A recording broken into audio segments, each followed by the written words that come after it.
அனைவருக்கும் வணக்கம். இன்றைய காணொளியானது இலங்கை ஆசிரியர் சேவை போட்டி பரீட்சை தமிழ் வர்த்தமான பத்திரிகை தொடர்பான ஒரு கண்ணோட்டமாக அந்த வர்த்தகமான பத்திரிகையில உள்ளடக்கப்பட்டிருக்கின்ற விடயங்கள் தொடர்பான ஒரு தொகுப்பாக இந்த காணொளி அமைய இருக்கின்றது. இலங்கை ஆசிரியர் சேவை போட்டி பரீட்சைக்கு தோற்றிருக்கின்ற அனைவர்களுடைய சந்தேகங்கள் அல்லது ஐயப்பாட்டினை தீர்க்கும் வகையில் இந்த காணொளி உங்களுக்கு அமைய இருக்கின்றது. அந்த வகையில் இன்றைய தமிழ் மொழி மூலமான வர்த்தகமான பத்திரிகை இன்றைய தினம்தான் வெளியிடப்பட்டுள்ளது. இதற்கு முன்னர் கல்வி, உயர்கல்வி மற்றும் தொழிற்கல்வி அமைச்சினால் சிங்கள மொழி மூலமான வர்த்தகமான பத்திரம் முன்னர் வெளியீடு செய்யப்பட்டிருந்தது. அந்த வகையில் கல்வி, உயர்கல்வி மற்றும் தொழிற்கல்வி அமைச்சு நாட்டின் தேசிய மற்றும் மாகாண பாடசாலைகளில் நிலவும் சிங்களம், தமிழ் மற்றும் ஆங்கில மொழி மூல ஆசிரியர் வெற்றிடங்களுக்காக அரசாங்க சேவையில் உள்ள பட்டதாரிகளை இலங்கை ஆசிரியர் சேவைக்கு ஆட்சேர்ப்பு செய்வதற்கான போட்டி பரீட்சை 2023-2026. 2023 ஏற்கனவே ஒரு பரீட்சைக்கு விண்ணப்பங்கள் கோரப்பட்டு அது நீதிமன்ற செயற்பாடுகளூடாக இடைக்கால தடை விதிக்கப்பட்டதால் அந்த பரீட்சை நடைபெறாது. நான் நினைக்கிறேன் பரீட்சை நடைபெறுவதற்கு முதல் நாள் இந்த நீதிமன்றத்தினால தடை விதிக்கப்பட்டதால அந்த பரீட்சை நடைபெறாமல் போயிருந்தது. அதன் தொடர்ச்சியான அந்த விண்ணப்பங்களையும் கருத்தில் கொண்டு தொடர்ச்சியாக புதிதாக விண்ணப்பங்களும் கோரப்பட்டிருக்கின்றன. அது தொடர்பான விடயங்கள் விரிவாக இந்த வர்த்தமான பத்திரிகையில வழங்கப்பட்டிருக்கிறது. அதன் சுருக்கம் அல்லது அது தொடர்பான விவரங்களை தருவதாகவே இந்த காணொளி உங்களுக்கு அமைய இருக்கின்றது. இந்த வர்த்தகமான அறிவித்தலுக்கு அமைவாக இலங்கை ஆசிரியர் சேவை போட்டி பரீட்சைக்கான விண்ணப்பங்கள் நிகழ்நிலை ஊடாக மாத்திரமே விண்ணப்பங்களை சமர்ப்பிக்க முடியும். விண்ணப்பங்களை சமர்ப்பிப்பதற்கான ஆரம்ப திகதி 2026 ஆண்டு பிப்ரவரி மாதம் 5ஆம் தேதி முற்பகல் 9 மணிக்கு ஆரம்பமாகி இது விண்ணப்ப இறுதி தினமாக 2026 ஆண்டு பிப்ரவரி மாதம் 19ஆம் தேதி பிற்பகல் 9 மணிக்கு நிறைவடையும் என்று சொல்லி இந்த வர்த்தமான பத்திரிகை அறிவித்தலில் பிரசுரிக்கப்பட்டிருக்கின்றது. அந்த வகையில் நீங்கள் விண்ணப்பங்களை சமர்ப்பிக்க இருக்கின்ற இந்த பரீட்சார்த்திகள் நிச்சயமாக இறுதி நாள் வரை காத்திருக்காது. விரைவாக இன்றைய தினம் உங்களுக்கு தமிழ் மொழி மூலமான வர்த்தகமான பத்திரிகை கிடைக்கப்பட்டிருக்கின்றது. அதனை முழுமையாக வாசித்து அதற்கேற்ற வகையில உங்களுடைய பொருத்தமான பாடத்தெரிவுகளுக்கு உங்களுடைய பட்ட கற்கை அடிப்படைகளில் பொருத்தமான தெரிவுகளை மேற்கொண்டு பொருத்தமான மாகாணங்கள் அதேபோல தேசிய பாடசாலை, மாகாண பாடசாலை இரண்டுக்கும் சேர்த்தும் விண்ணப்பங்களை சமர்ப்பிக்க முடியும். தேசிய பாடசாலை மட்டும் இந்த சேவை ஆசிரியர் சேவையை வழங்க விரும்புகின்றவர்கள் தேசிய பாடசாலைக்கு மட்டும் விண்ணப்பத்தை சமர்ப்பிக்க முடியும். மாகாண பாடசாலையை மட்டும் கற்பிக்க விரும்புவர்கள் அல்லது தொழிலை மேற்கொள்ள விரும்புவர்கள் மாகாண பாடசாலைக்கு மட்டும் விண்ணப்பத்தை சமர்ப்பிக்க முடியும். இரண்டு பாடசாலைகளிலும் இருக்கின்ற வெற்றிடங்களுக்கு தாங்கள் உள்வாங்க வேண்டும் என அல்லது தங்களை கருத்தில் கொள்ள வேண்டும் என நினைக்கின்ற பரீட்சார்த்திகள் நீங்கள் தேசிய மற்றும் மாகாண பாடசாலைகள் என்று சொல்லி இரண்டு பாடசாலைகளுக்கும் உங்களோட விண்ணப்பத்தை நீங்கள் சமர்ப்பிக்க முடியும். இது தொடர்பான அட்டவணை வர்த்தகமான பத்திரிகையின் இறுதி பகுதிகளில் தெளிவாக காட்சிப்படுத்தப்பட்டிருக்கின்றன. அதுக்கு தேசிய பாடசாலை, மாகாண பாடசாலை, தேசிய மற்றும் மாகாண பாடசாலை என்ற அடிப்படையில் வகைப்படுத்தப்பட்டு பொருத்தமான இலக்கங்கள் வழங்கப்பட்டிருக்கின்றன. நீங்கள் விண்ணப்ப படிவத்தில் நிரப்பும் போது மிக கவனமாக அதனை அவதானித்து விண்ணப்ப படிவத்தை நிரப்ப வேண்டும். அந்த வகையில விண்ணப்பதாரி ஒருவர் உயர்தரம் மற்றும் 13ஆம் ஆண்டு உறுதிப்படுத்தப்பட்ட கல்வி நிகழ்ச்சி திட்டத்துக்குரிய வெற்றிடங்கள் எண்ணிக்கையில 2 பாடங்களுக்கு விண்ணப்பிக்க முடியும். உயர்தரம் மற்றும் 13 வருட கல்வி சேர்த்திட்டம் 13 வருட உறுதிப்படுத்தப்பட்ட கல்வி பாடநெறிகள், உயர்தர பாடநெறிகள் உட்பட 2 பாடங்கள், உயர்தர பாடங்கள் 2க்கு விண்ணப்பங்களை சமர்ப்பிக்க முடியும். அதே சந்தர்ப்பத்தில் காப்போத சாதாரண பாடங்களுக்கு 2 பாடங்களுக்கு உங்களுக்கு விண்ணப்பம் சமர்ப்பிக்கக்கூடிய வாய்ப்புகள் இந்த வர்த்தமான பத்திரிகை அறிவித்தலூடாக வழங்கப்பட்டிருக்கின்றது. பொருத்தமான பட்ட கற்கைகள், அதே மாதிரி அந்த பட்ட கற்கையில் உள்ளடங்கி இருக்கின்ற பாடப்பரப்புகள், ஒவ்வொரு கற்கநெறிகளுக்கும் சில கற்கநெறிகளுக்கு வந்து மூன்றில் ஒரு பாடப்பரப்புகள் வந்து அந்த பட்ட கற்கைகளை இருக்க வேணும் என்று சொல்லி சில விண்ணப்பங்கள், அதாவது சில பாடநெறிகளுக்கான விண்ணப்பங்கள் கோரப்பட்டிருக்கின்றன. அதே சந்தர்ப்பத்தில் அதிகமான பாடநெறிகளுக்கு வந்து பொருத்தமான பட்ட கற்கைகளை உடையவர்கள் வந்து விண்ணப்பிக்க சொல்லி கேட்கப்பட்டிருக்கின்றன. அவை நீங்கள் உங்களோட பாடத்துறைகளை அடிப்படையாக வைத்துக்கொண்டு இந்த விண்ணப்பத்தை வந்து நீங்கள் பூர்ணமாக பொருத்தமான வகையில பூர்ணப்படுத்த வேண்டும். மிக அவதானமாக நீங்கள் அதை முழுமையாக வாசிக்க வேண்டும். பத்தமான பத்திரிகையை நான் இந்த காணொலியில கூட அதன் ஒரு தொகுப்பை, முக்கியமான விடயங்களை தான் உங்களோட கலந்துரையாடுகின்றேனுடைய. நீங்கள் மிக முழுமையாக அதனை அவதானித்து விண்ணப்பங்களை சமர்ப்பிக்க வேண்டும். ஆகவே உயர்தர பாடத்துக்கு உயர்தரம் மற்றும் 13 வருட உறுதிப்படுத்தப்பட்ட கல்வி பகுதிகளில் வெற்றிடங்களாக உள்ள பாடநெறிகளில் இருந்து 2 பாடங்களுக்கு உங்களுடைய விண்ணப்பங்களையும், காப்போத சாதாரணதர பாடநெறிகள் அல்லது அவை கற்பிக்கக்கூடிய பாடநெறிகளில் காணப்படுகின்ற விண்ணப்பங்கள்ல இருந்து உங்களுடைய பட்ட கற்கைக்கு பொருத்தமான 2 பாடநெறிகளையும் இணைத்து மொத்தமாக நீங்கள் 4 பாடநெறிகளுக்கு விண்ணப்பத்தை சமர்ப்பிக்க முடியும். அதே சந்தர்ப்பத்தில் காப்போத சாதாரணதர பாடநெறிக்கு விண்ணப்பங்கள் நிரப்புவதற்கு முன்னதாக உயர்தர பாடநெறிக்கான விண்ணப்பங்கள் நிரப்புதல் தொடர்பாகத்தான் கவனம் செலுத்தப்படும் என்று சொல்லியும் இங்கே சொல்லப்பட்டிருக்கின்றது. அப்ப நீங்கள் நிச்சயமாக உயர்தர பாடநெறி அப்போ உயர்தர பாடநெறி குறிய விண்ணப்பங்கள் அல்லது உயர்தர கற்கைக்குரிய விண்ணப்பங்கள் நிரப்பப்பட்ட பின்னரே சாதாரணதர பரீட்சைக்கான விண்ணப்பங்கள் நிரப்பப்படும். சில சந்தர்ப்பங்கள் அதற்கான வாய்ப்புகள் கிடைக்காம போகலாம். உதாரணமாக உயர்தர வர்த்தக பிரிவில் பாடநெறிகளை பூர்த்தி செய்கின்ற போது சில வேளைகளில் சாதாரண வர்த்தக பாடநெறிகளுக்கான விண்ணப்பதாரிகள் இந்த விண்ணப்பத்தை கவனம் செலுத்த விடலாம். இதற்குரிய முழுமையான அதிகாரம் வந்து இந்த பொதுச்சேவை ஆணைக்குழு, அதேவேளை அந்த அமைச்சின் செயலாளர் வந்து இறுதி தீர்மானங்களை எடுப்பதாக குறிப்பிடப்பட்டு, அதாவது அந்த நியமனங்களின் நிரப்புதல் தொடர்பான அதிகாரம் நியமன அதிகாரிக்கு வழங்கப்பட்டிருக்கின்றது என்பதை கவனத்தில் கொள்ள வேண்டும். அப்ப இந்த வர்த்தகமான பத்திரிகையில வந்து பார்த்தீங்கன்னா முதலாவது பந்தியில இந்த விண்ணப்பம் ஆரம்பம் இறுதி தினம் பற்றி குறிப்பிடப்பட்டிருக்கிறது. அடுத்தது குறிப்பு ஒன்று என்ற ஒரு பகுதி காணப்படுகிறது. இந்த பகுதியை பொறுத்தவரையில ஏற்கனவே அரசு சேவையில இருக்கின்ற விண்ணப்பதாரிகள் தமது விண்ணப்ப பிரதி ஒன்று வந்து கட்டாயம் தனிப்பட்ட கோவை, அதாவது உங்களோட பர்சனல் ஃபைலில் வந்து உள்ளடக்கிறதுக்காக நிறுவன தலைவரிடம், நீங்கள் கடமையாற்றுகின்ற நிறுவன தலைவர்களிடம் கையளிக்க வேண்டும். இந்த நிறுவன தலைவர் ஊடாகவே நீங்கள் அந்த விண்ணப்பத்தை சமர்ப்பிக்க வேண்டிய தேவைப்பாடு இருக்கின்றது.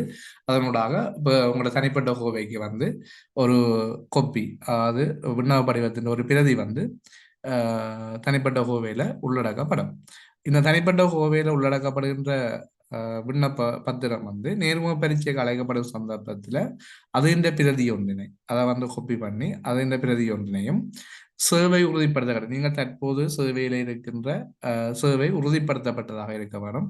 உங்களுக்கு தெரியும், நிச்சயமாக சேவை உறுதிப்படுத்தப்பட வேண்டும் என்று சொன்னால் 3 வருட சேவையை நீங்கள் பூர்ணமாக பூர்த்தி செய்யப்படும் திருப்திகரமானதாக இந்த சேவையை பூர்த்தி செய்திருக்கும் பட்சத்தில் அது உறுதிப்படுத்தப்பட்டதாக உங்களுக்கு ஒரு கடிதம் வந்து உங்களோட நியமன அதிகாரிகளாக வழங்கப்பட்டிருக்கும்.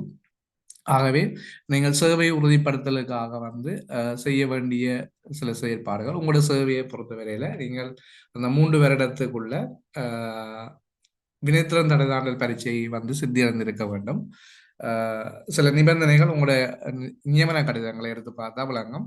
அதுல சில நியமனங்கள் நியதிகள் குறிப்பிடப்பட்டிருக்கும். அந்த நியமன கடிதத்துல சேவையை உறுதிப்படுத்துவதற்கான நியதிகள் பூர்ணப்படுத்தப்பட்டால் நீங்கள் அதுக்குரிய விண்ணப்ப படிவம் சமர்ப்பிக்கப்பட வேண்டும். விண்ணப்ப படிவம் சமர்ப்பிக்கப்படாத விட்டால் நீங்கள் உடனடியாக அதனை சமர்ப்பித்து உங்களோட சேவையை உறுதிப்படுத்துவதற்கான கடிதத்தினை பெற்றுக்கொள்வதற்கான ஏற்பாட்டையும் நீங்கள் ஆரம்பிப்பது அல்லது உடனடியாக செயற்படுத்துவது சிறந்தது அல்லது சிறப்பானது அப்படின்னு சொல்லப்படுகின்றது. இது வந்து முதலாவது குறிப்பு ஒன்றில் வந்து சொல்லப்பட்டிருக்கின்ற விடயம். அப்ப கட்டாயமாக உங்களுக்கு தெரியும், இதுல இருந்து உங்களுக்கு இருக்கிற ஒரு சந்தேகம் தெளிவாகுது. அதாவது நீங்க தற்போது அரச உத்தியோகத்தில் இருந்தாலும் 3 வருஷங்கள் பூர்த்தியாகாத ஒரு ஆள் வந்து அரச உத்தியோகத்தராக இருந்து கொண்டு இந்த ஆசிரியர் சேவைக்கு விண்ணப்பிக்க முடியாது.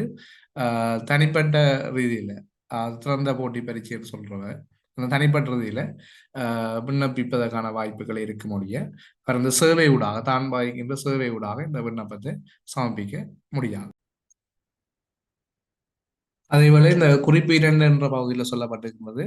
உங்களுக்கு தெரியும், இந்த ஏற்கனவே 2023 ஜனவரி மாதம் 27 வர்த்தமான பத்திரிகையில வந்து நாட்டின் தேசிய மற்றும் மாகாண பாடசாலைகளில் நிலவும் சிங்கள, தமிழ் மற்றும் ஆங்கில மொழி மூல ஆசிரியர் வெற்றிடங்களுக்கான அரசு சேவையில் உள்ள பட்டதாரிகளை இலங்கை ஆசிரியர் சேவைக்கு ஆட்சேர்ப்பு செய்வதற்கான போட்டி பரீட்சை 2023 என்ற தலைப்பில் வெளியிடப்பட்ட வர்த்தமானி அறிவித்தலுக்கு அமைவாக நீங்கள் தற்போது விண்ணப்பிக்க எதிர்பார்க்கின்ற நபர்கள் வந்து இல்லை விண்ணப்பதாரிகள் வந்து 2023 பிப்ரவரி 10 முன்னர் நிகழ்நிலை ஊடாக விண்ணப்பங்கள் சமர்ப்பிக்கப்பட்டிருந்தால் அக்கால பகுதியில் சமர்ப்பிக்கப்பட்ட விண்ணப்பம் வந்து தற்போது இந்த நாங்கள் தற்போது பார்த்து கொண்டிருக்கின்ற வர்த்தமானி அறிவித்தலுக்கு அமைவாக சமர்ப்பிக்கப்பட்டவையாகவே கருதப்படும். டேட்டை வழியாக கவனிக்க வேண்டும். 2023 பிப்ரவரி மாதம் 10. அப்ப நீங்கள் மீண்டும் வந்து விண்ணப்பத்தை சமர்ப்பிக்க வேண்டிய தேவையில்லை.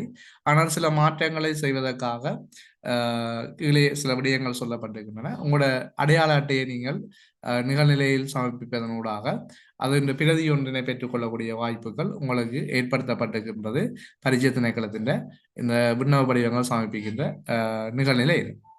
நீங்கள் அதையும் வந்து கருத்தில் கொள்ள வேணும். அப்ப திரும்ப விண்ணப்பங்கள் படிவங்கள் நீங்கள் நிரப்ப வேண்டிய அவசியம் இல்லை.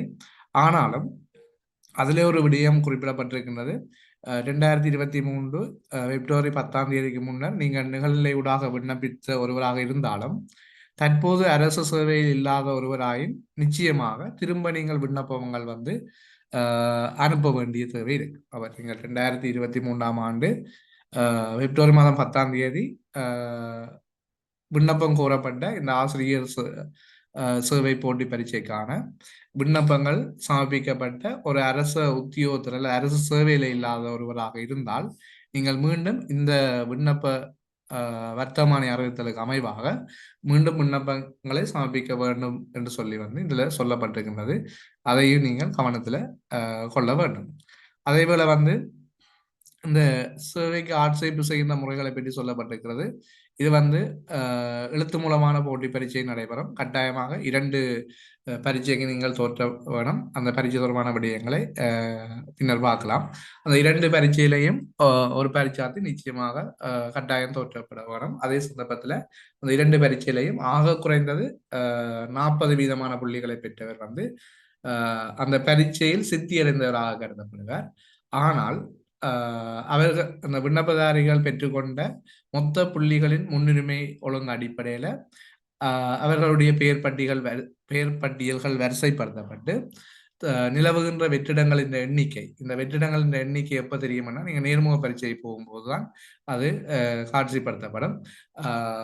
எங்கே இந்தந்த மாகாணத்துல இந்தந்த மாவட்டத்தில் இந்தந்த பாடசாலைகள்ல இந்த பாடங்களுக்கு வெற்றிடங்கள் இருக்கின்ற விடயங்கள் வந்து நீங்கள் நேர்முக பரீட்சைக்கு போகும்போது அது காட்சிப்படுத்தப்படும். அந்த நேர்முக பரீட்சையிலேயே நீங்கள் உங்களுக்கு விருப்பு ஒழுங்கின் அடிப்படையில் பாடசாலைகளை தெரிவு செய்து வழங்கக்கூடிய வாய்ப்புகளும் இந்த வர்த்தகமான அறிவித்தலில் வந்து சொல்லப்பட்டிருக்கின்றன.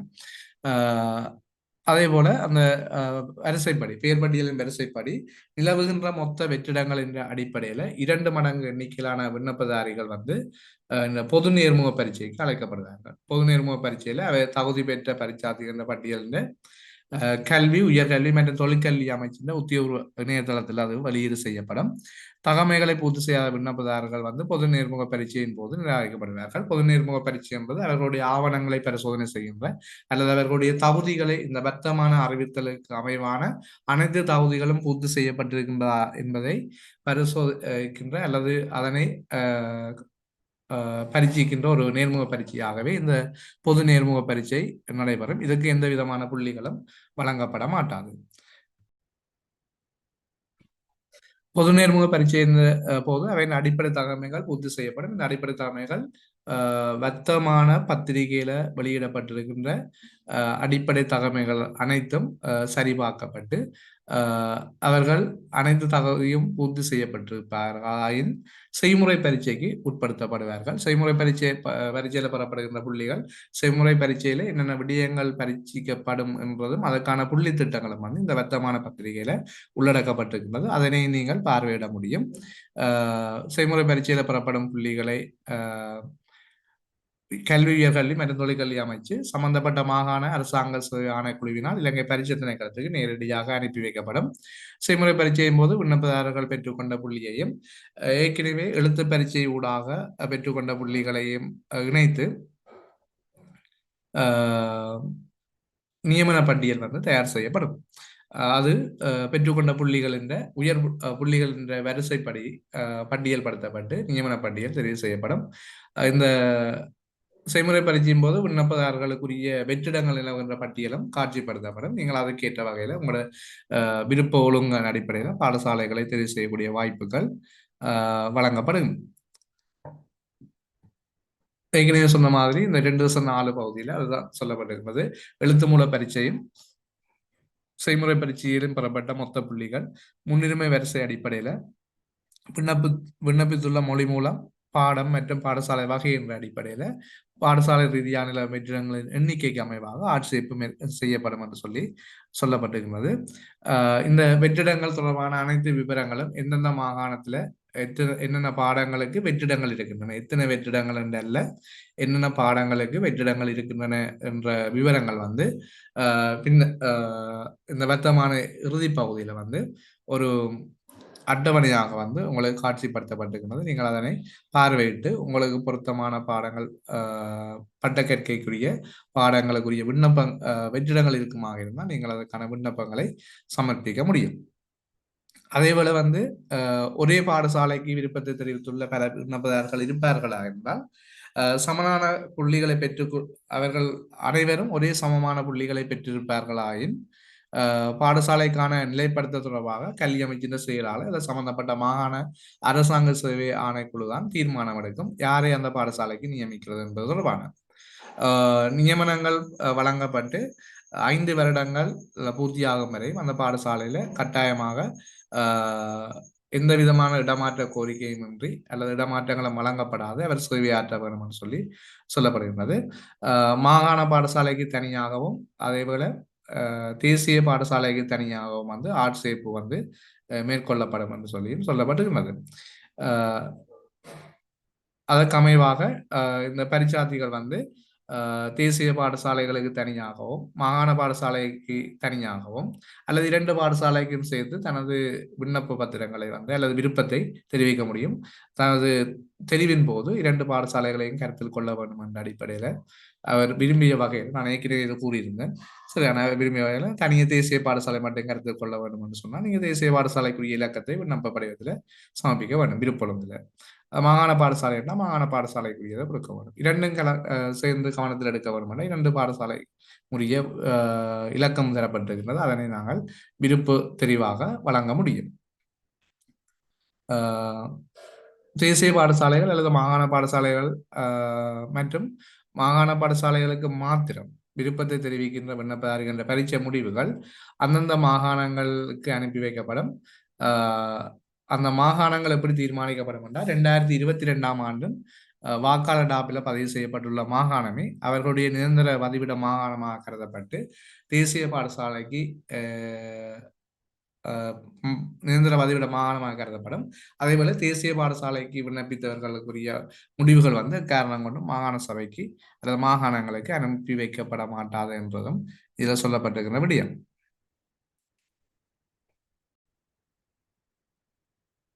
அதேவேளை ஒருவர் தான் வசிக்கின்ற மாகாணத்தை விட வேறு மாகாணத்துக்கு விண்ணப்பிக்க முடியுமா என்று சொல்லி கேட்டால் ஆம், அதுக்கான வாய்ப்பு இருக்கின்றது. ஆனால் நியமனம் பெறுவதற்கான வாய்ப்பு மிக அரிதான அதுக்கான நிறைய செயற்பாடுகள் இருக்கின்றன. அதை பூர்த்தி செய்து நிறைய அந்த நியமனத்தை பெறுவதற்கான வாய்ப்புகள் மிக அரிதான சந்தர்ப்பமாகவே அமையும் என இந்த இதில் சொல்லப்பட்டிருக்க தகவலை வச்சுக்கொண்டு ஊகிக்கக்கூடியதாக இருக்கின்றது. அதில் வந்து அவர் தனது மொழி மூலத்தையும் பாடத்தையும் குறிப்பிட்டு விண்ணப்பிக்கின்ற சந்தர்ப்பத்தில் நிரந்தர வதிவிட மாகாணத்துக்கு மேலதிகமாக இன்னொரு மாகாணத்தை வந்து குறிப்பிடப்பட வேணும் என்று சொல்லி அல்ல குறிப்பிட முடியும் என்று சொல்லி சொல்லப்பட்டிருக்கிறது. அந்த மாகாணம் வந்து மேலதிக மாகாணம் வந்து விண்ணப்ப படிவத்தில் தெளிவாக குறிப்பிடப்பட வேண்டும். மேலதிக மாகாணம் எப்போ கருத்தில் கொள்ளப்படும் என்று சொன்னால், அவர் விண்ணப்பிக்கின்ற பாடம் மற்றும் மொழி மூலத்தில் குறிப்பிட்ட மாகாணத்தில் போதுமான வெற்றிடங்கள் நிரப்பப்பட்டும் இன்னும் பரிச்சார்த்தி அதுக்கு தகுதி பெற்ற பரிச்சார்த்திகள் இல்லாத சந்தர்ப்பத்தில் வேறொரு மாகாணத்தில் அல்லது வேறு மாகாணத்திலிருந்து விண்ணப்பித்தவர் கருத்தில் கொண்டு அவருக்கான நியமனம் அது வழங்கப்படும், அங்கே வழங்கப்படுறதா இருக்கும். அப்ப ஆசிரியருக்குரிய வெற்றிடங்கள் அந்த மாகாணத்துல நிரந்தர வதிவிடத்தை கொண்ட ஆக்களுக்கு தான் முன்னுரிமை அடிப்படையில் வழங்கப்படும். அந்த முன்னுரிமை அடிப்படையில் வழங்கப்பட்டும் மேலும் வெற்றிடங்கள் காணப்பட்டால் மாத்திரமே மேலதிகமாக விண்ணப்பித்த மாகாணம் கருத்தில் கொள்ளப்பட்டு அது வழங்கப்படுறதாக இருக்கும். அதே போல வந்து கிழக்கு மாகாணத்தை பொறுத்தவரையில் அவைக்கு ஒரு நிபந்தனை விதிக்கப்பட்டிருக்கிறது. கிழக்கு மாகாணத்தில் நிரந்தர வதிவிடத்தை கொன்றாத விண்ணப்பதாரர்கள், அதாவது கிழக்கு மாகாணத்தை மேலதிக மாகாணமாக தெரிவு செய்கின்றவர்கள், கிழக்கு மாகாணத்தில் வசிச்சிருக்க மாட்டினோம், அதால நிரந்தர வதிவிடத்தை கொண்டிருக்க மாட்டினோம், அப்படியான ஆக்கள்லாம் மேலதிக மாகாணமாக கிழக்கு மாகாணத்தை தெரிவு செய்யலாம். அப்படி தெரிவு செய்கின்ற நபர்கள் வந்து கிழக்கு மாகாணத்துல விஞ்ஞானம், கணிதம், ஆங்கிலம், தகவல் தொழில்நுட்பம், தொழில்நுட்ப பாடத்துறை மற்றும் ஆலோசனை சேவை ஆகிய பாடங்களுக்கு மாத்திரம்தான் அவை விண்ணப்பிக்க முடியும். அப்ப கிழக்கு மாகாணத்தை மேலதிக மாகாணமாக தெரிவு செய்கின்ற விண்ணப்பதாரிகள் விண்ணப்பிக்கக்கூடிய பாடங்கள் என்று சொல்லும் போது விஞ்ஞானம், கணிதம், ஆங்கிலம், தகவல் தொழில்நுட்பம், தொழில்நுட்ப பாடத்துறை மற்றும் ஆலோசனை சேவை, இந்த பாடங்களுக்கு தான் கிழக்கு மாகாணத்தை மேலதிக மாகாணமாக தெரிவு செய்யும் பரிச்சார்த்திகள் வந்து விண்ணப்பங்களை சமர்ப்பிக்க முடியும் என்று சொல்லப்பட்டிருக்கிறது. இது வந்து உங்களுக்கு தெரிஞ்ச விடயம் ஓய்வூதியம், அது மாதிரி வேலை பதவி வந்து நிரந்தரமானது. 3 வருட காலத்துக்குள்ள தகுதியாங்காலத்தை பெற வேணும். அது ஏற்கனவே தகுதியாங்காலத்தை பெறுகின்ற சந்தர்ப்பத்தில் வினைத்திறந்தடைதான பரீட்சையும் சித்தியடைய வேண்டும். அந்த சந்தர்ப்பத்தில் சேவை உறுதிப்படுத்தப்படும். அது சம்பந்தமாக முன்னரே குறிப்பிட்டிருந்த நீங்கள் தற்போது சேவையில் இருப்பதாக இருந்தால் உங்களோட சேவை உறுதிப்படுத்தல் கடிதத்தை வந்து நீங்கள் நிச்சயமாக பெற்றிருக்க வேண்டும். நேர்முக பரீட்சைக்கு அது கொண்டு செல்ல வேண்டும். அப்ப நீங்கள் தற்போது பெறாட்டியும் அதை பெறுவதற்கான நடவடிக்கைகளை உடனடியாக மேற்கொள்ள முடியும். அவ்வாறு நீங்கள் உங்களோட நியமன கடிதத்துல சேவையை உறுதிப்படுத்துவதற்கு குறிப்பிடப்பட்டிருக்கின்ற நிபந்தனைகள் பூர்த்தி செய்யப்படாத சந்தர்ப்பத்தில் அந்த நிபந்தனைகளை பூர்த்தி செய்து நீங்கள் அதை சமர்ப்பிக்க முடியும். சில நேரங்களில் அந்த நிபந்தனைகள் இனி பூர்த்தி செய்ய முடியாத விடப்படுமாக இருந்தால் அல்லது அப்படியான நிலைமை இருக்குமாக இருந்தால் அவர் இந்த பரீட்சையில வந்து விண்ணப்பம் சமர்ப்பித்து அல்லது பரீட்சையில தோற்றியும் நியமனம் பெறுவதற்கான வாய்ப்புகள் இல்லை அல்லது மிக குறைவு என்று சொல்ல முடியும். அதே போல வந்து இந்த அரச கர்மமொழி தேர்ச்சியை பூர்த்தி செய்ய வேணும். அதே போல இலங்கை ஆசிரியர் சேவை பிரமாண குறிப்பில் தற்போது இருக்கின்ற நடைமுறைகளை தொடர்ந்து பின்பற்ற வேணும். எதிர்காலத்தில் ஏற்படுகின்ற மாற்றங்களையும் கருத்தில் கொள்ள வேணும் என்ற அடிப்படையில் அந்த வர்த்தமான பத்திரிகையில தகவல் வழங்கப்பட்டிருக்கின்றது.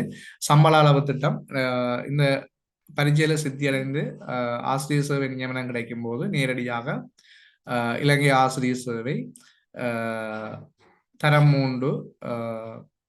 3 ஆனா தரத்துக்கு வந்து நேரடியாக நியமிக்கப்படுவார்கள்.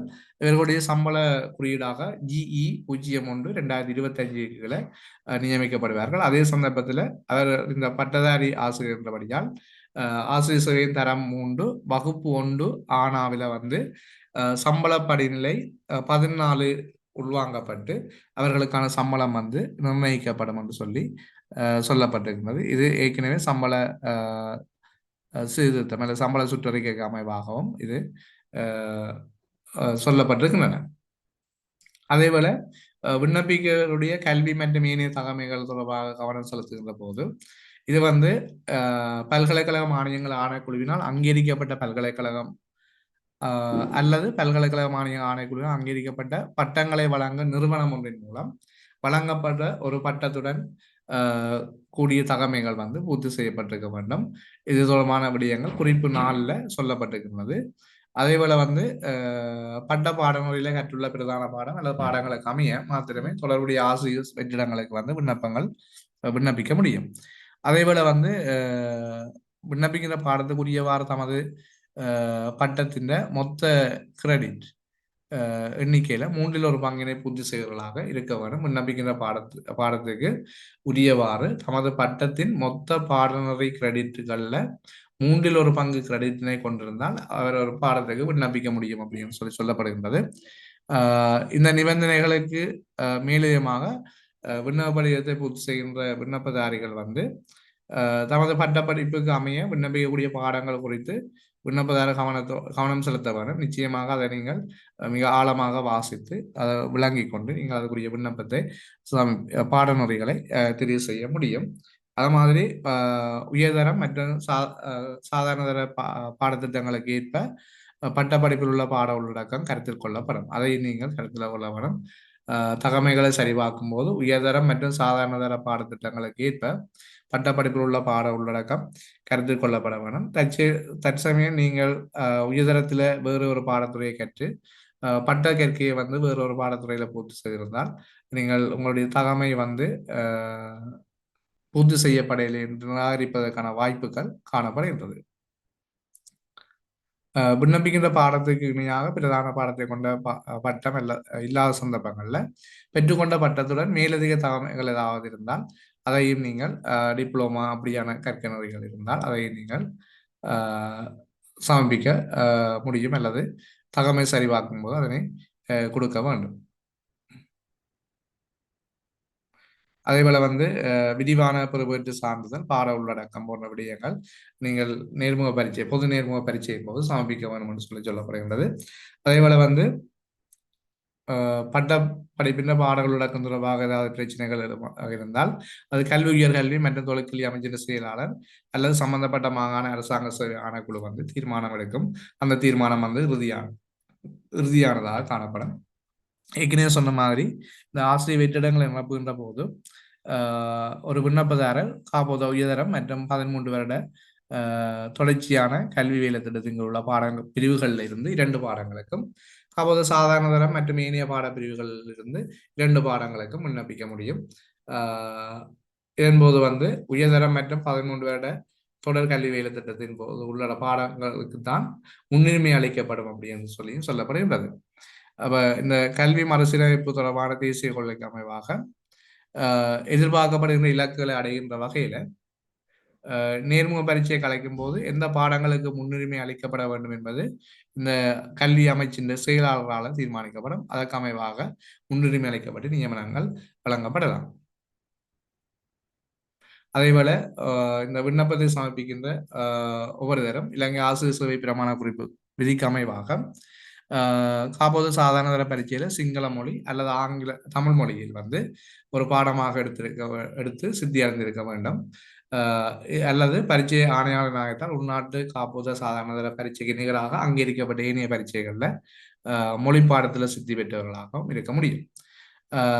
குறிப்பு 3 இது வந்து பாடங்களும் பாடக்குறியீடும் என்னென்ன பாடங்கள் அதேபோல வந்து தகமைகள் தொடர்பான விடயங்கள் காப்போத உயர்தரம் மற்றும் 13 வருட தொடர் வேலை திட்டத்தின் கீழ் உள்ள பாடங்களின் அடிப்படையில இந்த பாடங்களும் குறியீடுகளும் வந்து உள்ளடக்கப்பட்டிருக்கிறது. அதுல வந்து நீங்கள் பெற்றுக்கொள்ள வேண்டிய பட்டங்கள்ல வந்து எவ்வளவு விண்ணப்பம் கோரப்பட்டிருக்கிற பாடத்துல எவ்வளவு பாடப்பரப்புகள் அல்லது எத்தனை பங்கு பாடப்பரப்புகள் உள்ளடக்கப்பட்டிருக்க வேண்டும் என்ற விவரங்களும் குறிப்பிடப்பட்டிருக்கிறது. அதுதான் நீங்கள் இப்போ இதில் பார்க்குறீர்கள்.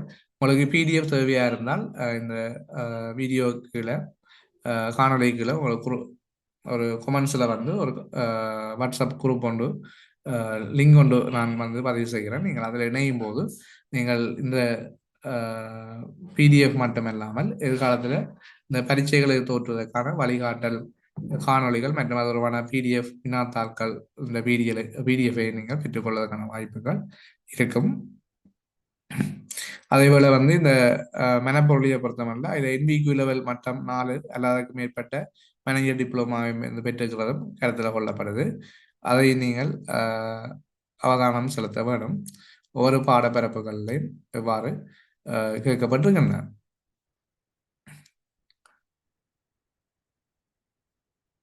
அதே போல வந்து காப்பது சாதாரண தரங்கள் தரத்துக்குரிய பாட வெற்றிடங்களும் தனியான ஒரு அட்டவணையில் தரப்பட்டிருக்கின்றன. நீங்கள் அதையும் கவனத்தில் எடுத்து உங்களுக்கு பொருத்தமான உயர்தரம் மற்றும் 13 வருட கல்வியிலிருந்து மீண்டும் சொல்றேன், அதில் 2 பாடங்களையும் காப்பது சாதாரண தரங்களுக்கு வெற்றிடங்களாக காணப்படுகின்ற என்ற அடிப்படையில் இந்த அட்டவணையில் தரப்பட்டிருக்கிற பாடங்கள்ல இருந்து உங்களுக்கு பொருத்தமான உங்களோட பட்ட கற்கைக்கு பொருத்தமான 2 பாடங்களையும் பாடங்களுக்கும் விண்ணப்பிக்க முடியும். இது காப்பது சாதாரண தரம் மற்றும் ஏனைய பாடங்கள் என்ற அடிப்படையில் இதுக்குள்ள இருந்து நீங்க 2 பாடங்களை தெரிவு செய்ய முடியும். மேலே பார்த்த விடயங்களுக்குள்ள 2 பாடங்களையும் இந்த கீழே சொல்லப்பட்டிருக்கின்ற சாதாரண தரம் மற்றும் இனிய பாடங்கள் என்ற பகுதிக்குள்ள இருந்து 2 பாடங்களுக்கு உங்களுடைய விண்ணப்பங்களை சமர்ப்பிக்க முடியும். விண்ணப்பம் வந்து நிகழ்நிலை மூலம் மட்டுமே விண்ணப்பிக்க முடியும். அதே போல வந்து இறுதி தேதி வரை காத்திருக்காது. நீங்கள் விரைவாக இந்த விண்ணப்பத்தை சமர்ப்பிக்க வேண்டும். இது பொதுவான நிபந்தனைகள் ஏனைய தகமைகள் என்ற அடிப்படையில் பொதுவான நிபந்தனைகள் சொல்லப்பட்டிருக்கின்றன. அதை நீங்கள் கருத்தில் கொள்ள வேண்டும். பொதுவான நிபந்தனைகள் எல்லாரும் அதை பூர்த்தி செய்திருப்போம் என்பது எதிர்பார்ப்பு அல்லது கெடுகோள் அடிப்படையில் நான் அதை சொல்றேன். எல்லாரும் அதை பூர்த்தி செய்திருப்பீங்க. அதே போல ஏற்கனவே நீங்க விண்ணப்பம் சமர்ப்பிக்கப்பட்டிருக்கின்ற விசேட தேவையுடைய விண்ணப்பதாரியாக இருந்தால் விண்ணப்ப பத்திரத்தின் பிரதியுடன் நீங்கள் எதிர்பார்க்கின்ற விசேட வசதி மற்றும் அண்மையில் பெற்றுக்கொண்ட மருத்துவ சான்றிதழ் கோரிக்கை, அதாவது நீங்க பரீட்சையை எழுதுவதற்கு உங்களுக்கு தேவையான விசேட தேவை ஏதாவது இருப்பதாக இருந்தால் நீங்கள் மருத்துவ சான்றிதழுடன் கூடிய கோரிக்கையை வந்து பரீட்சை ஆணையாளர் நாயகத்துக்கு சமர்ப்பிக்க வேண்டும் என்று சொல்லப்பட்டிருக்கின்றது. இந்த ஒன்லைனூடாக பரீட்சைக்கான விண்ணப்ப படிவம் வந்து ஆங்கில மொழியில மட்டும் பூர்த்தி செய்யப்பட்டு சமர்ப்பிக்கப்பட வேண்டும். மென்பிரதி செல்லுபடியாக விண்ணப்ப படிவமாக திரைக்களத்தால் ஏற்றுக்கொள்ளப்பட மாட்டாது என்று ஏற்றுக்கொள்ளப்பட்டதா அல்லது இல்லையா என்ற விடயங்கள் வந்து எஸ்எம்எஸ் ஊடாக உங்களுக்கு விண்ணப்ப படிவத்தின் மென்பிரதி செல்லுபடியாக விண்ணப்ப படிவமாக திணைக்களத்தால் ஏற்றுக்கொள்ளப்பட்டதா இல்லையா என்பது வந்து எஸ்எம்எஸ் ஊடாக அல்லது மின்னஞ்சல் ஊடாக உங்களுக்கு அறிவிக்கப்படும், விண்ணப்பதாரிக்கு அறிவிக்கப்படும். அதே போல வந்து நாங்கள் விண்ணப்பத்தை வந்து சமர்ப்பிக்க முன்னர் நிகழ்நிலை விண்ணப்பம் தொடர்பான அறிவுறுத்தல்களை உள்ளடக்கிய பத்திரம் அல்லது அறிவுறுத்தல் உள்ளடக்கிய பத்திரம் வந்து பதிவிறக்கம் செய்து அதனை நீங்கள் அவதானமாக அதில் சொல்லப்பட்ட அறிவுறுத்தல்களையும் கவனத்தில் கொண்டு நீங்கள் விண்ணப்ப படிவங்களை செலுத்த முடியும். விண்ணப்ப படிவத்தை அச்சிடப்பட்ட பிரதியை பெற்றுக்கொண்ட பின்னர் அதில் எந்த விதமான திருத்தங்களையும் மேற்கொள்ள முடியாது என்பதை நீங்கள் கவனத்தில் கொள்ள வேண்டும். விண்ணப்பம் சமர்ப்பிக்கப்பட்ட பின்னர் அச்சிடப்பட்ட பிரதி பிடிஎஃப் வடிவில் கிடைக்கும். அதுக்கு பிறகு எந்த விதமான திருத்தங்களையும் செய்து கொள்ள முடியாது. அதே போல வந்து நீங்கள் ஏற்கனவே சொன்ன மாதிரி 2023ஆம் ஆண்டு பிப்ரவரி மாதம் 10ஆம் தேதிக்கு முன்னர் விண்ணப்பித்த விண்ணப்பதாரராயின் இணையத்தில் பரீட்சைக்கு விண்ணப்பிப்பதற்காக வழங்கப்பட்டிருக்கின்ற பிரவேசத்தினூடாக தேசிய அடையாள அட்டை இலக்கத்தை உள்ளீடு செய்து நீங்கள் ஏற்கனவே சமர்ப்பிக்கப்பட்ட விண்ணப்ப படிவத்தின் மென்பிரதியை வந்து அச்சிட்டு பெற்றுக்கொள்ளக்கூடிய சந்தர்ப்பங்கள் வழங்கப்பட்டிருக்கின்றன. அந்த விண்ணப்ப படிவத்தின் பிரதியை பெற்றுக்கொள்வதற்கு உங்களுக்கு தேசிய அடையாள அட்டை இலக்கம் திருத்தப்பட்டிருக்கின்றது அல்லது தொலைபேசி இலக்கம் வந்து திருத்தப்பட்ட நிலைமை காணப்படுமாக இருந்தால் இலங்கை பரீட்சை திணைக்களத்தின் இதில் தரப்பட்டிருக்கின்ற SL exams என்ற @gmail.com என்ற மின்னஞ்சல் முகவரிக்கு மின்னஞ்சல் செய்தி ஒன்றை அனுப்பி பிரவேசிப்பதற்கான அனுமதியையும் பெற்றுக்கொள்ள முடியும் அப்படின்னு சொல்லப்படுகின்றது. பரீட்சைகள் வந்து 3 மொழிகளிலையும் நடைபெறும். ஆங்கிலம், தமிழ், சிங்களம் ஆகிய 3 மொழிகளிலையும் நடைபெறும் என்பதை கருத்தில் கொள்ள வேணும். பரீட்சைக்கான நகர இலக்கங்கள், பரீட்சை நடைபெறுகின்ற பரீட்சை மண்டபங்கள் அமையப்படுகின்ற நகர இலக்கங்கள் தரப்பட்டிருக்கின்றன. குறிப்பிட்ட நகரத்தில் போதுமான விண்ணப்பதாரர்கள் கிடைக்கப்படாத சந்தர்ப்பத்தில் 2வது விருப்ப தெரிவாகவும் நீங்கள் இன்னொரு நகரத்தை குறிப்பிட வேணும். அந்த நகரத்தில் பரீட்சை மண்டபம் அல்ல பரீட்சை நிலையம் வந்து அமைக்கப்படும் என்பதையும் கருத்தில் கொள்ள வேண்டும். நீங்கள் விண்ணப்பித்த அனைத்து நகரத்திலேயும் வெற்றிடங்களுக்கு பொருத்தமான விண்ணப்பங்கள் கிடைக்கப்படாட்டி கொழும்பில் மாத்திரம் வந்து பரீட்சையை நடத்துவதற்கு பரீட்சை ஆணையாளர் நாயகத்தால் நடவடிக்கை எடுக்கப்படும் என்பதையும் சொல்லப்பட்டிருக்கிறது. நீங்கள் அனைத்து வினாத்தாளம் வந்து ஒரே மொழி மூலத்திலேயே விண்ணப்பங்களுக்கு பரீட்சைக்கு தோற்ற வேண்டிய சூழல் உருவாகும். சிங்களம்னு சொன்னால் 2 வினாத்தாளும் சிங்கள மொழியிலே தோற்ற வேண்டும். தமிழண்டா 2 வினாத்தாளும் தமிழில் அல்லது ஆங்கில மொழியிலேயே நீங்கள் அதை பெற்றுக்கொள்ள முடியும். நீங்கள் தோற்றும் மொழிகள் வந்து உங்களுடைய நியமன பாடத்துக்கான மொழி மூலமாக கருதப்படும் என்று சொல்லியும் சொல்லப்படுகின்றது.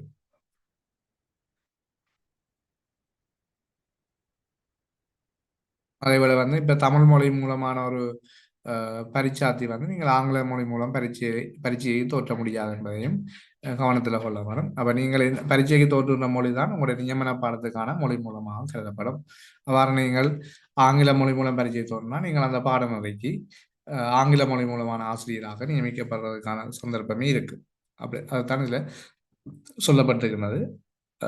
அப்போ பாடங்கள் மற்ற பாடங்களுக்கான விருப்பத் தெரிவு ஒழுங்கு வரிசை இது முக்கியமானது. அதேபோல பரீட்சை நிலையம் இவை எல்லாம் வந்து பின்னர் மாற்றுவதற்கான வாய்ப்புகள் கிடைக்கப்படாது.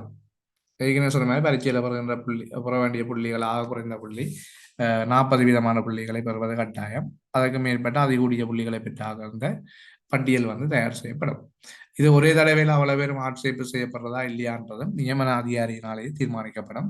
ஒரு விண்ணப்பதாரர் கட்டாயமாக ஒரு விண்ணப்ப படிவத்தை மட்டுமே அனுப்ப வேண்டும் என்பதையும் கவனத்தில் கொள்ள வேண்டும். விண்ணப்பம் மேலதிகமாக சமர்ப்பிக்கப்பட்டிருந்தால் இறுதியாக நிலையூடாக சமர்ப்பிக்கப்பட்ட விண்ணப்படிவம் மாத்திரமே அவரால் கருத்தில் கொள்ளப்படும் என்பதையும் நீங்கள் கவனம் செலுத்த வேண்டும். இதில் சொல்லப்பட்டிருக்கின்ற விடயங்கள் அதேபோல கையொப்பம் உறுதிப்படுத்துதல் தொடர்பான விடயங்கள் சொல்லப்பட்டிருக்கின்றது. நிறுவன தலைவர் அல்லது அவரினால் அதிகாரம் அளிக்கப்பட்ட ஒரு உத்தியோகத்தரால உறுதிப்படுத்தப்பட வேண்டும் என்ற விடயமும் சொல்லப்பட்டிருக்கின்றது. அதேபோல தேசிய அடையாள அட்டை இலக்கம் தற்போது ஏற்கனவே நீங்கள் விண்ணப்பம் சமர்ப்பிக்கப்பட்டு அந்த விண்ணப்பத்தில் உள்ளடக்கப்பட்டிருந்த தேசிய அடையாள அட்டை இலக்கம் தற்போது ஆட்பதிவு திணைக்களத்தில் திருத்தப்பட்டிருப்பின் அத்திருத்தங்கள் தொடர்பான விவரங்களை பரீட்சை அனுமதி பத்திரத்தில் உள்ளடக்க வேண்டும். அத்திருத்தங்களை உறுதிப்படுத்துவதற்கான தகவல்களை சமர்ப்பித்து நிறுவன தலைவர் அல்லது அவரினால் அதிகாரம் அளிக்கப்பட்ட உத்தியோகத்தொருவரால் கையொப்பத்தை உறுதிப்படுத்தி சமர்ப்பிக்க வேண்டும் என்று சொல்லியும் சொல்லப்பட்டிருக்கிறார். ஏற்கனவே விண்ணப்பித்தாக்கள் உங்களுடைய தேசிய அடையாள அட்டை ஏதாவது மாற்றங்கள் உள்ளாகியிருந்தால் அதற்காக பரீட்சை திணைக்களத்துக்கு நீங்கள் உங்களுடைய நிறுவன தலைவருடைய கையொப்பத்தினூடாக உறுதிப்படுத்தி சமர்ப்பிக்க வேண்டும் என்று சொல்லப்பட்டிருக்கின்றது. அதேபோல வந்து வர்த்தமானி அறிவித்தலில் குறிப்பிடப்பட்ட தகமைகளை பூர்த்தி செய்தவர்கள் மாத்திரமே விண்ணப்பித்துள்ளனர் என்ற அடிப்படையில் என்ற ஒரு ஊகத்தின் அடிப்படையில் விண்ணப்பங்கள் ஏற்றுக்கொள்ளப்பட்டு இறுதி தேதி என்று அல்லது அதற்கு முன்னர் உரிய பரீட்சை கட்டணத்தை செலுத்தி அதற்குரிய பரீட்சையோட சரியாக பூர்த்தி செய்யப்பட்ட விண்ணப்பங்கள் சமர்ப்பித்துள்ள விண்ணப்பதாரர்களுக்கு மாத்திரம் பரீட்சை ஆணையாளர் பரீட்சை அனுமதி பத்திரம் வழங்கப்படும் என்பதையும் நீங்கள் பரீட்சை அனுமதி பத்திரமும் நிகழ்நிலை ஊடாக மாத்திரமே வெளியிடப்படும் என்றதும் முக்கியமான விஷயம். இது வந்து உங்களுக்கு தபாலில் அனுப்பி வைக்கப்பட மாட்டாது. தெளிவாக அதில் சொல்லப்பட்டிருக்கிறது. பரீட்சை ஆணையாளர் நாயகத்தினால் பரீட்சை அனுமதி பத்திரங்கள் நிகழ்நிலை ஊடாக மாத்திரமே வெளியிடப்படும். அனுமதி பத்திரங்களை வெளியிடப்பட்டவுடன் அது குறித்து இலங்கை பரீட்சை திணைக்களத்தினால் இணையதள அறிவித்தல் மூலமாக அல்லது விண்ணப்பதாரர்களுக்கு குறுஞ்செய்தி ஊடாக அறிவிக்கப்படும். தமது அனுமதி பத்திரம் கிடைக்கப்படாத விண்ணப்பதாரர்கள் அது இருப்பின் அறிவித்தலில் குறிப்பிட்டுள்ளவாறு இலங்கை பரீட்சை திணைக்களத்தின் நிறுவன பரீட்சை ஒழுங்கமைப்பு கிளையுடன் அது குறித்து வினவ வேண்டும். இது வினவும் போது தான் விண்ணப்பித்த பரீட்சையின் பெயர், விண்ணப்பதாரின் முழு பெயர், தேசிய அடையாள அட்டை இலக்கம், முகவரி என்பவற்றை சரியாக குறிப்பிட்டு இணையதள அறிவித்தலில் வழங்கப்பட்ட மின்னஞ்சல் முகவரிக்கு கோரிக்கை கடிதம் ஒன்றை அனுப்பி வினவுவது மிகவும் பயனுள்ளதாக இருக்கும் என்று சொல்லப்பட்டிருக்கின்றது.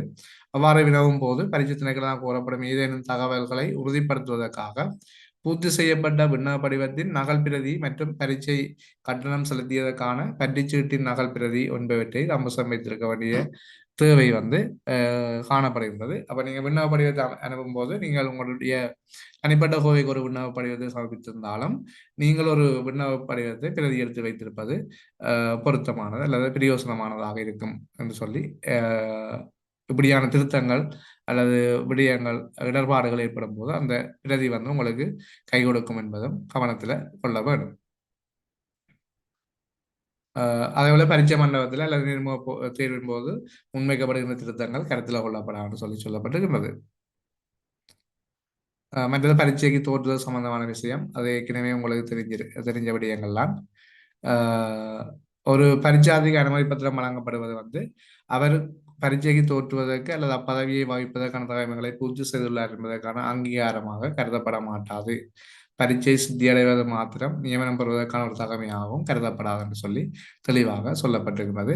பரீட்சையில் சித்தியடைந்த அனைவர்களுக்கு நியமனம் வழங்க வேண்டும் என்று சொல்லி நாங்கள் கோரிக்கையை முன்வைக்க முடியாது. அப்படி வைக்கப்பட்ட சந்தர்ப்பங்கள் இருக்குது என்ற அடிப்படையில் இந்த வசனம் வந்து அதில் உள்ளடக்கப்பட்டிருக்கின்றது. எதிர்காலத்தில் அப்படியான நிலைமை உருவாகக்கூடாத அடிப்படையில் பரீட்சை மண்டபத்தை கொண்டு செல்லக்கூடிய ஆள் அடையாளத்தை உறுதிப்படுத்துவதற்கான ஆவணங்களும் தரப்பட்டிருக்கின்றன. அதே போன்று தவறான தகவல் வழங்குவதற்கான தண்டனைகள் இதெல்லாம் வளமையான பரீட்சைகள்ல கேட்கப்படுகின்ற விடயங்கள். அடுத்தது பாடத்திட்டத்தை பொறுத்தவரையில எழுத்து மூல பரீட்சை. இது வந்து பரீட்சைக்காக நிர்ணயிக்கப்பட்ட வினாத்தாளின் எண்ணிக்கை 2. தகமை பெறுவதற்கு 2 வினாத்தாள்களும் தோற்றுவது கட்டாயம். ஒரு வினாத்தாள் வந்து 100 புள்ளிகளை கொண்டதாக காணப்படும். அதுல உழைச்சார்பு வந்து ஒரு மணித்தியாலத்தை கொண்ட வினாத்தாளாக இருக்கும். இதுல எண்கணிதம், மொழியியல் மற்றும் உருவ அமைப்பு ரீதியான கட்டமைப்புகள் மற்றும் அவற்றுக்கு இடையிலான தொடர்புகள் குறித்து முன்வைக்கப்படும் பிரச்சனைகள் தொடர்பான பகுப்பாய்வு திறன், தர்க்க ரீதியான புரிந்துணர்வு, வரவிலக்கணப்படுத்தும் ஆற்றல், ஏனைய சூழ்நிலைகளுக்கு பிரயோகிக்கும் திறன், அளவீடு செய்தல், காலம் மற்றும் வெளி ஆகியவற்றுக்கு இடையிலான தொடர்புகளை புரிந்து கொள்வதில் விண்ணப்பதாரர் கொண்டுள்ள திறமையை அளவிடுவது எதிர்பார்க்கப்படுகிறது. இந்த வினாத்தாள் வந்து 50 பல்தேர்வு வினாக்களை கொண்டிருக்கும் அனைத்து வினாக்களுக்கும் விடையளிக்க வேண்டும். தெளிவாக சொல்லப்பட்டிருக்கிறது. ஏனைய பரீட்சைகளுக்குரிய வினாத்தாள் மட்டுமல்லாது 50 பல்தேர்வு வினாக்களை கொண்டிருக்கும் அப்படின்னு சொல்லப்பட்டிருக்கின்றன. ஏனைய பரீட்சையை பொறுத்தவரை 50 வினாக்கள் கொண்டிருக்கும், அது பல்தேர்வு குறு வினாக்களை கொண்டதாக இருக்கும் என்றுதான் சொல்லப்படும். அனைத்து வினாக்களையும் விடையளிக்கக்கூடிய வகையில் 50 பல்தேர்வு வினாக்களை கொண்டதாக இந்த உழைச்சார்பு வினாத்தாள் வந்து ஒரு மணித்தியாலம் 100 புள்ளிகளை கொண்டதாக காணப்படும். அடுத்தது பொது அறிவு வினாத்தாளை பொறுத்தவரையில இதுவும் ஒரு மணித்தியாலம் வினாத்தாள், அதே போல வந்து 100 புள்ளிகளை கொண்டதாக இருக்கும். இதுல வந்து பொதறிவு துறை சார்பாக ஆசிரியர் துறை சார்ந்த பொதறிவு மற்றும் உள்நாட்டில் இடம்பெற்று வருகின்ற கல்வி போக்குவரத்து தொடர்பான பொது அறிவு மற்றும் கல்வி, உயர்கல்வி, தொழில்நுட்ப கல்வி, ஆசிரியர் கல்வி போன்ற துறைகள் சம்பந்தமாக 2010ஆம் ஆண்டின் பின்னர் மேற்கொள்ளப்பட்ட உள்நாட்டு கல்வி நவீனமயமாக்கல் திட்டங்கள் குறித்த பொது அறிவை பரிசோதிக்கும் வகையில் 50 பல்தேர்வு வினாக்களை கொண்டதாக இது அமையும். இதுலேயும் குறு வினாக்கள் இல்லை. பல்தேர்வு வினாக்கள் என்று சொல்லும் போது 4 விடை அல்லது 5 விடைகள் தரப்பட்டு அதில் சரியான விடையை தெரிவு செய்கிற வகையில் இருக்கும். நாங்கள் சொல்றது எம்சிக்யூன்னு சொல்றாங்க. அந்த வகையான வினாத்தாளாகவே இது அமையும். அதுல பொது அறிவில் உள்ளடக்கப்பட்டிருக்கின்ற பாட விடயங்கள், பாடப்பரப்பு தெளிவாக சொல்லப்பட்டிருக்கின்றன. ஆசிரியர் துறை சார்ந்த பொதறிவு மற்றும் உள்நாட்டில் இடம்பெற்று வருகின்ற கல்வி போக்குவரத்து தொடர்பான பொதறிவு மற்றும் கல்வி, உயர்கல்வி, தொழில்நுட்ப கல்வி, ஆசிரியர் கல்வி போன்ற துறைகள் சம்பந்தமாக 2010ஆம் ஆண்டின் பின்னர் மேற்கொள்ளப்பட்ட உள்நாட்டு கல்வி நவீனமயமாக்கல் திட்டங்கள் குறித்த பொது அறிவையும் பரிசோதிக்கும் வகையில 50 பல்தேர்வு வினாக்களை கொண்டதாக இது அமையும் என்று சொல்லப்பட்டிருக்கின்றது.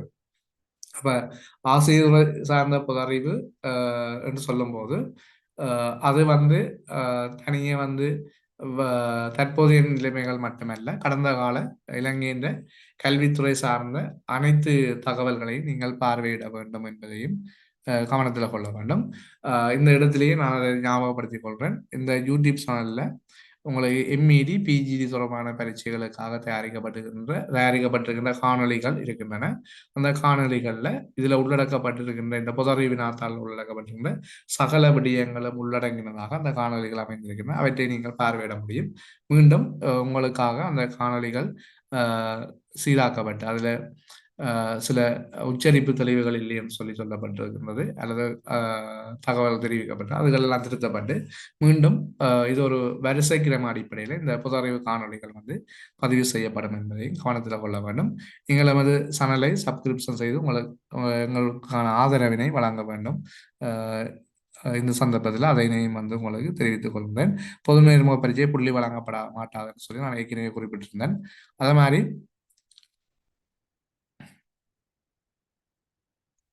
இந்த பொது நேர்முக பரீட்சையின் நோக்கம் வந்து வர்த்தமான பத்திரிகை அறிவித்தல்ல சொல்லப்பட்டிருக்கணும், தகமைகள் பூர்த்தி செய்யப்பட்டிருக்கின்ற என்பது தொடர்பான விடயங்கள் ஆராய செய்கிறது.